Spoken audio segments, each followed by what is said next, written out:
All right, James 3:13 through 18. Who is wise and understanding among you? By his good conduct, let him show his works in the meekness of wisdom. But if you have bitter jealousy and selfish ambition in your hearts, do not boast and be false to the truth.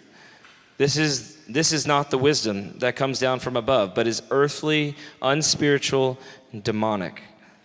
For where jealousy and selfish ambition exist, there will be disorder and every vile practice. But the wisdom from above is first pure, then peaceable, gentle, open to reason, full of mercy and good fruits, impartial and sincere. And a harvest of righteousness is sown in peace by those who make peace. This is the word of the Lord. Peace be with you. Good morning, everyone. Excuse me.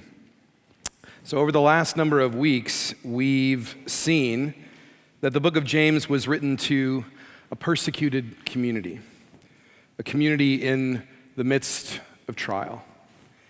And as you can imagine, when a community is persecuted in this way, it's very easy for everyone to get very angry with everyone else.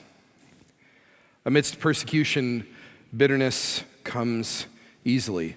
Patience, not so much. And it's easy to begin plotting some sort of violent response against those who oppress us. And so in our chapter today, James expands on the question of how his readers ought to respond to the violence of their persecutors. And it's in these verses that the depth of the problems in these exiled communities is revealed. But James also holds out hope for the justice that they long for. Here, James challenges his readers to prove themselves wise and understanding. It's not hard to imagine that the church James writes to was populated with many different factions and groups, each advocating for a different manner of survival in the face of Jewish persecution, and each claiming to be the wise and understanding approach. But James challenges the truly wise leaders with these words. Verse 1. By his good conduct, let him show his works in the meekness of wisdom.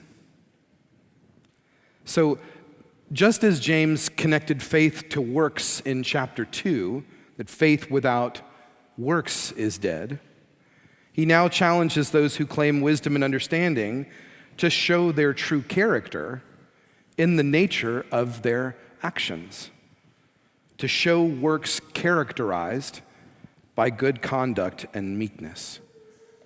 And in doing this, James is weakening the rhetorical power of the tongue, and he is undermining the influence of unrighteous speech coming from mouths that produce blessing and curse. So in other words, James is saying, show me you have wisdom and understanding by your actions, not just your words. By demanding that the leaders of the church demonstrate their rhetorical wisdom in their actions, James hopes to guard the future of his church from being dominated by those who advise violence and political manipulation as a godly response to persecution.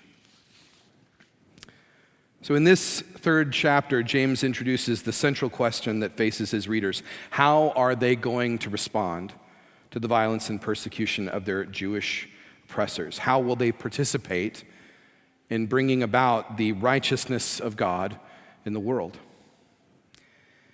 The path that James commends is clear. It's the path of meekness and peace. Now, this is the second time that James has commended meekness to his readers as a description of their posture toward the world, a way of living that participates with God's way of putting things right in the world. And since living in meekness is one of James' primary applications, of what it means to remain joyfully steadfast in trial, it's worth considering in more detail what James means. Like I mentioned a few weeks ago, the main backdrop for James' encouragement to live in the meekness of wisdom is in Jesus' words in Matthew 5. Blessed are the meek, for they shall inherit the earth. So according to Jesus, to live meekly is to be the recipient of God's blessing and to own the promise of the future inheritance of the earth. In our call to worship this morning, Psalm 37, David says that one day the wicked will be no more and the meek will inherit the land and they will live in peace. In the Psalms, God promises repeatedly to protect the meek from their enemies. And the Messiah is portrayed as the one who gives justice to the meek. But what does it mean to truly live in the meekness of wisdom? Again, the Hebrew Scriptures will come to our aid. Like I said a few weeks ago, when we hear the word meek, we instantly think of passivity or weakness. Perhaps we get an image of a very mousy man or woman, small in stature, standing in the corner of a room, silent, unintimidating, and safe. But in Numbers 12, Moses is described as very meek, more than all the people who were on the face of the earth.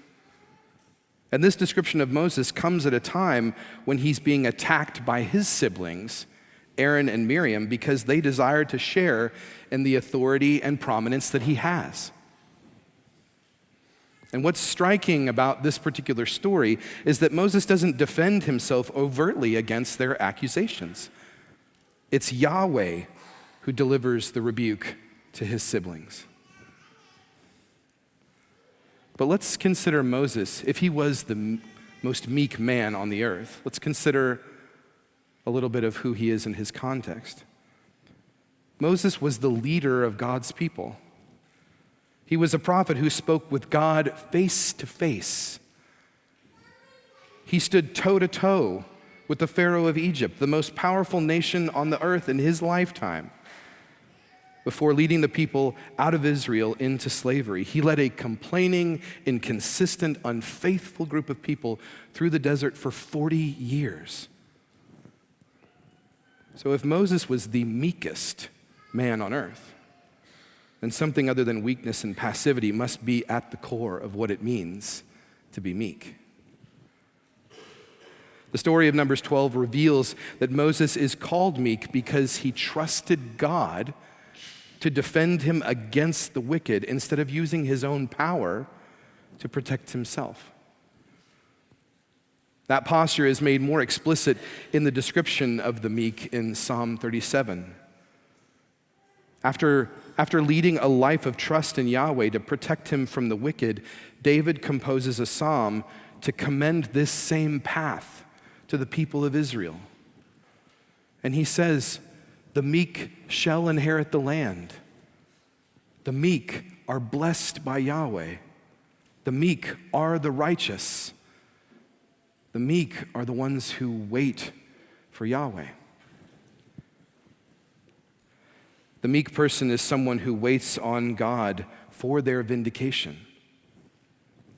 As David writes, they are still before Yahweh, waiting patiently for him. They refrain from anger and forsake wrath, and they join in the laughter of their God against the wicked who plot against them.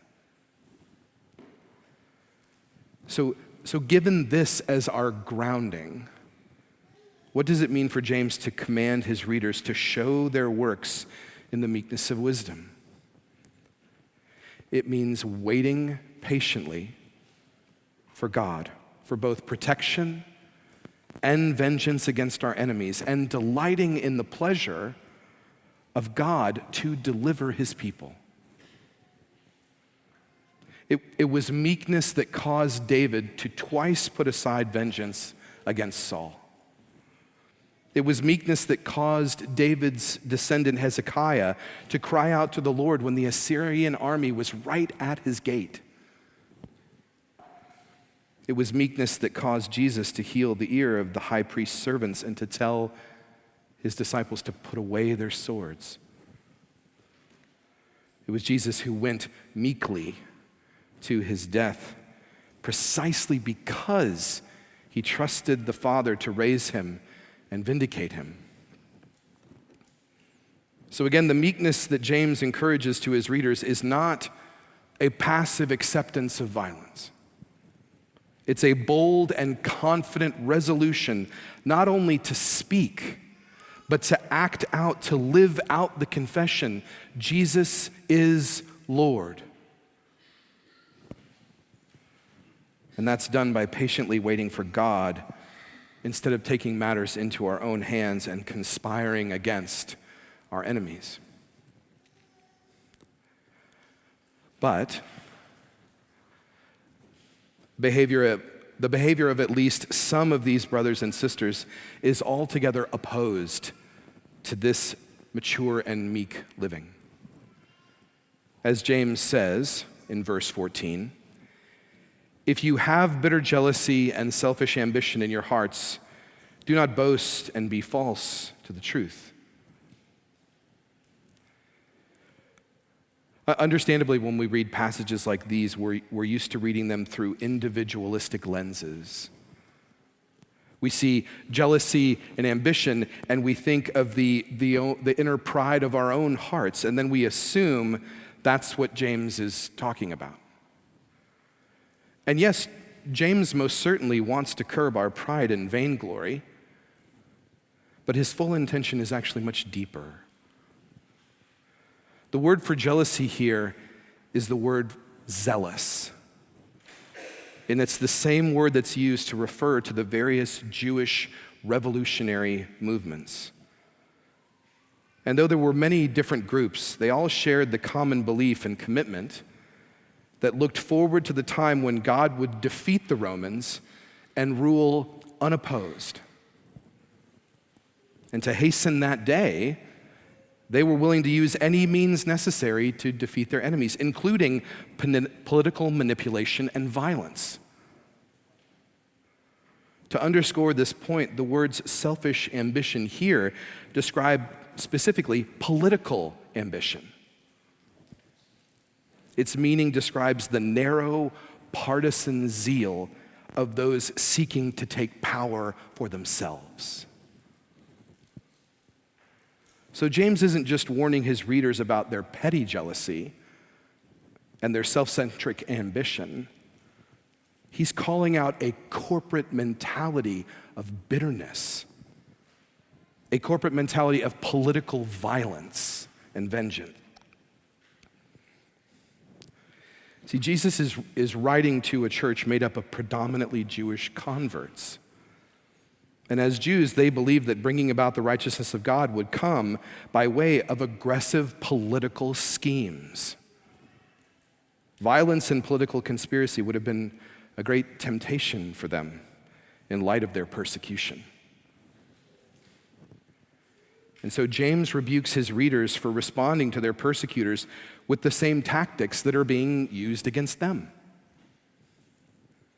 And what are those violent political tactics? Well, James has mentioned several in his letter already.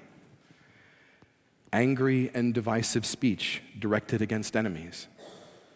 Pandering to the rich and the powerful in hopes of gaining their influence and protection.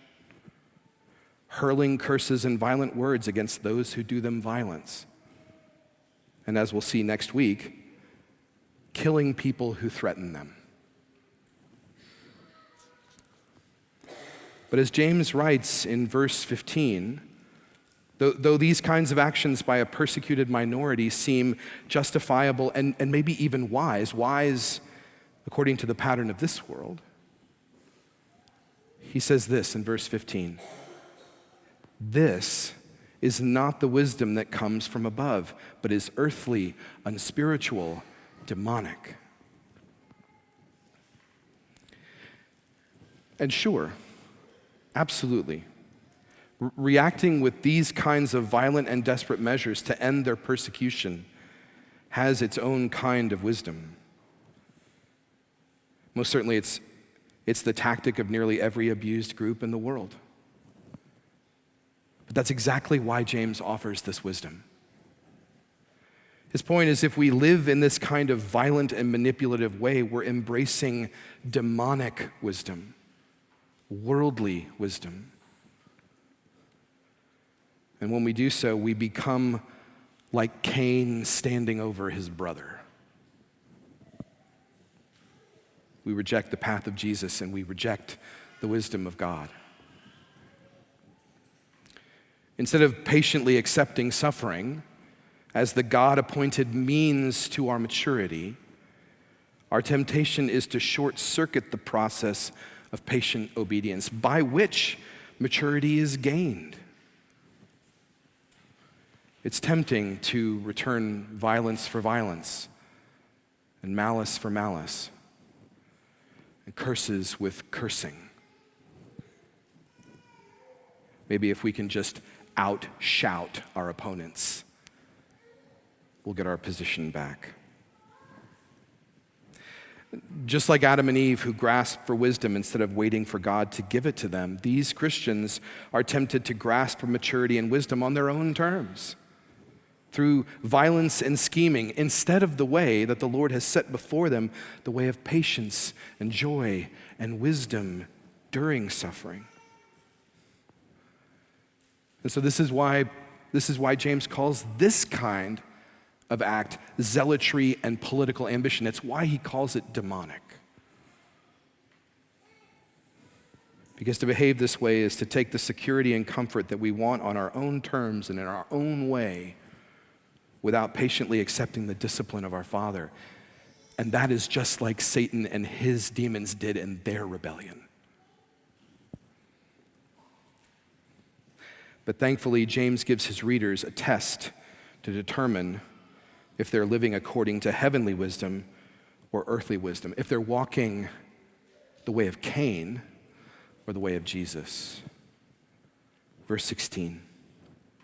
And I'll change the words. I know it says selfish ambition and jealousy, bitter jealousy, but let's use the words that we've just used. I'll put them in there for us.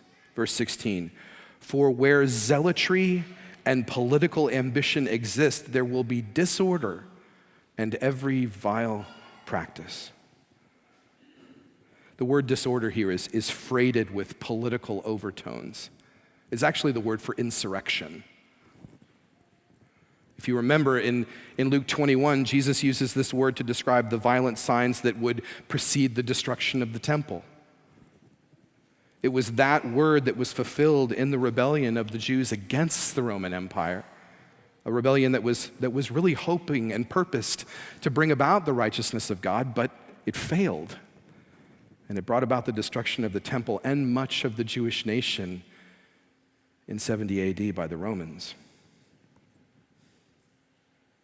So this violent grasp for power, payback in the face of persecution, James says it just shouldn't be part of the life of the church. As we endure violence and offense and persecution, the answer is not insurrection. It's not fighting fire with fire. If we are to mature into the image of the Son of God, if we're to receive the crown of life and the vindication of Jesus himself, then wisdom and the path to maturity look like patience and meekness in suffering. And so in contrast to this earthly wisdom that leads to disorder and vile practices, James offers this, verse 17. The wisdom from above is first pure, then peaceable, gentle, open to reason, full of mercy and good fruits, impartial and sincere. So interesting. But in commending purity, peacefulness, and mercy, James is echoing Jesus' Beatitudes. Sojourn, we're being challenged to embrace gentleness and reason in contrast to violence and uncontrolled passion. James also reiterates the necessity of impartiality. And so, taken together, this list describes a mature and wise community that is conformed to the life and teachings of Jesus.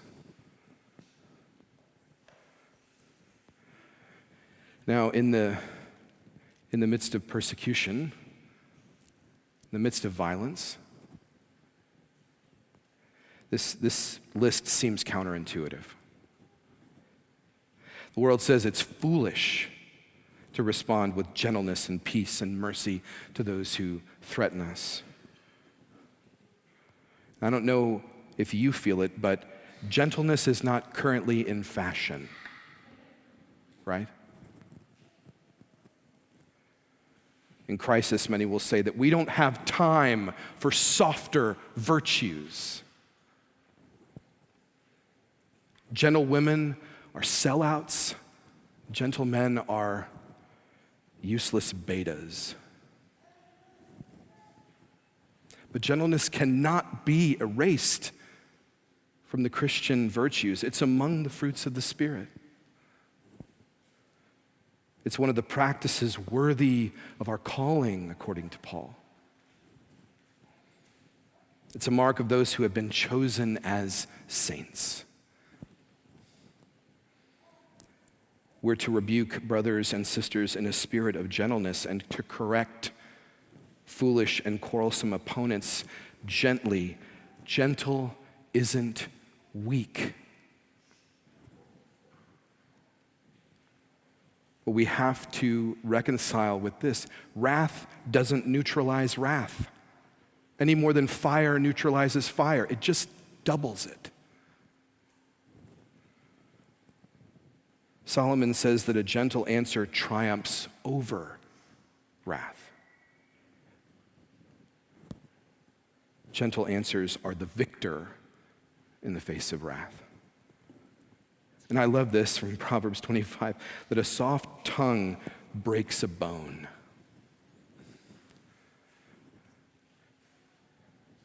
But if we're tempted to cast off gentleness, and I think we are tempted to cast off gentleness for the sake of winning. When we do that, we forget who is destined to inherit the earth. We forget that patience, gentleness, and self-control are the very weapons of our warfare. And according to Christ, this kind of radical trust in God as our defender and avenger is true wisdom. It's heavenly wisdom, wisdom that comes from above. Earlier in this epistle, James chastened his readers, saying that the anger of man does not produce the righteousness of God. And now at the end of this third chapter, he describes the way of life that will produce the righteousness of God. Verse 18, a harvest of righteousness is sown in peace by those who make peace. Often when we read of working to make peace in our context, we see it as passive, detached, a pacifist interaction with the world. But James is not commanding his readers to simply do nothing in response to evil and violence that they're experiencing. Reading back through this epistle, we find the kind of peacemaking that James desires for his readers. And let's remember them. To care for the poor and the needy and reduce their suffering. To reject worldly paradigms and worldly wisdom. To resist partiality and political pandering to the wealthy and influential. And to bless enemies instead of cursing them. And to bridle our tongues in the face of opposition. And just as an aside, to bridle our tongues is not synonymous with silence. Does that make sense? An unbridled horse is an uncontrolled horse. But a bridled horse can be ridden with purpose and control. Every one of you, your tongues included, every one of you, are like war horses of the Lord. And unbridled, you can cause a lot of damage. But bridled by your master, you will be called to speak right things at the right time. And your soft tongues will break bones. Your gentle rebukes will restore fellow brothers and sisters. Your prayers will bring down Jerichos. Bridled does not mean buttoned. It's power that's used under control. And sometimes that power, that bridled power, looks like flipped tables and cracked whips. Sometimes. And sometimes it looks like patient silence. Jesus commands us as the church to make peace confidently rather than keeping peace passively. And we can do that because we are the recipients of the promise of Jesus, who is making all things right. It's Jesus himself who makes peace by the blood of his cross. And as we bear our cross on the pathway to maturity, we are also being trained in peacemaking, not just peacekeeping. Now, to close, a life that follows the pattern of Jesus in response to persecution doesn't always appear to have much impact in the world. And that's why I think James' language here is so crucial. He talks about sowing peace. So James promises that a life lived in meekness and purity and patience and gentility, reasonableness, sincerity and peace is like a seed planted in the ground. And for a long time, nothing can be seen.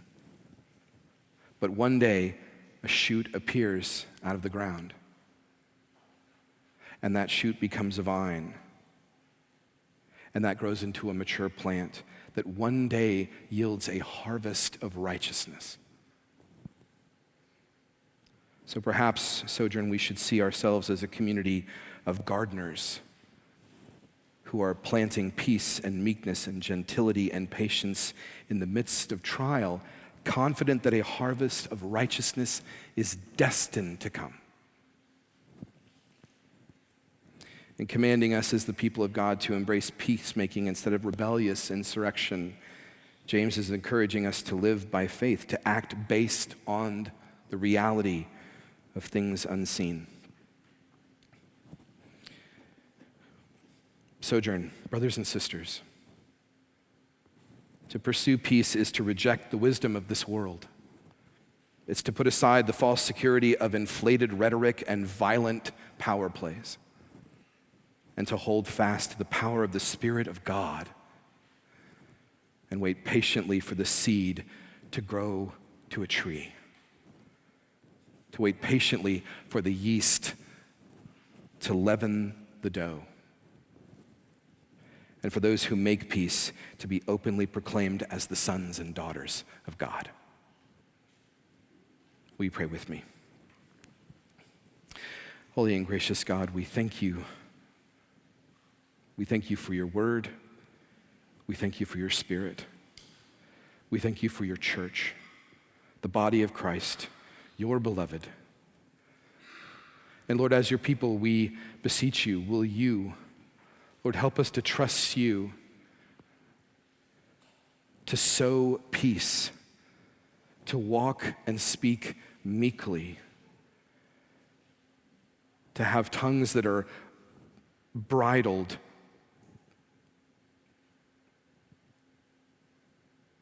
to speak true things at the right time. And Lord, not to see our oppressors as those that we have to overcome with our own power, but where we can wait patiently on you, and in the meantime, seek to reduce the suffering in our world, speaking light and life to others. Lord, not showing partiality to anyone, but welcoming all. Lord, would you make us these kinds of people who trust you so much that there's no need to gain power because we know that it all resides with you. And so may we be a people, especially in this political and social season, may we be a people who look to you and say, Lord, will you have your way in us? Let us speak when it is right. Let us break bones with soft tongues. Lord, let us overcome wrath with gentility. Lord, would you grow the fruits of your Spirit within us even more, we pray. And we ask all of these things in Jesus' name. Amen.